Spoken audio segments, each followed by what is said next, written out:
अब जल्दी से आपको बिहार के बारे में बताते हैं। बिहार में विधानसभा चुनाव के बाद सबसे बड़ी खबर आपके लिए यह है कि वहां एक बार फिर से एनडीए की सरकार बन सकती है। आज 122 सीटों पर दूसरे चरण का मतदान हुआ और बिहार में अब 2 चरणों की पूरी वोटिंग हो चुकी है, जिसमें वोटिंग का एक नया रिकॉर्ड बना है।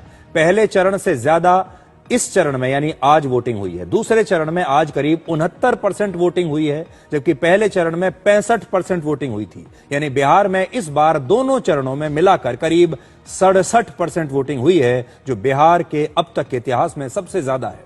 वोटिंग के बाद आज सभी एग्जिट पोल्स की रिपोर्ट आ गई है और उनमें एनडीए की सरकार बनने का दावा किया जा रहा है। आपको दिखाते हैं कि जो 7 बड़े एग्जिट पोल्स हुए हैं वो क्या कहते हैं और उन सब का अगर हम औसत निकालें तो वो औसत क्या कहता है।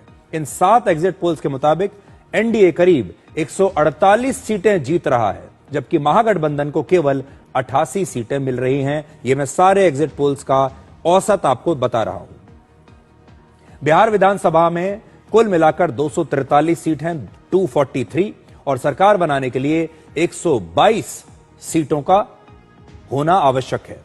ऐसे में एग्जिट पोल्स के आंकड़ों से यह साफ पता चल रहा है कि बिहार में एनडीए की सरकार बनना लगभग तय है। सारे के सारे जितने एग्जिट पोल हैं वो सब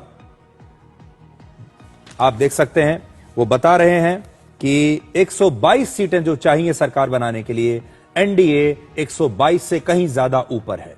आप देख लीजिए एनडीए का टैली और महागठबंधन का आप देख लीजिए। एक भी एग्जिट पोल ऐसा नहीं है जिसने यह कहा हो कि तेजस्वी यादव का महागठबंधन सरकार बनाने की स्थिति में है।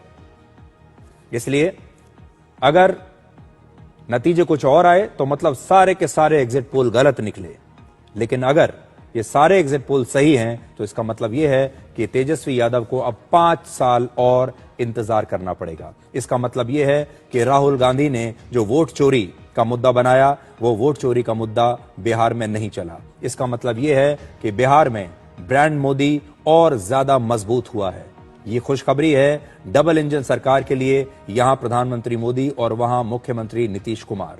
और सबसे बड़ी बात, राहुल गांधी और तेजस्वी यादव के लिए ये एक बुरी खबर है। एक बार फिर से उन्हें कहना पड़ेगा कि चुनाव में धांधली हुई है, उनके वोट चोरी हो गए और अब उन्हें कोई हो सकता है नया बहाना भी सोचना पड़े अपनी हार का।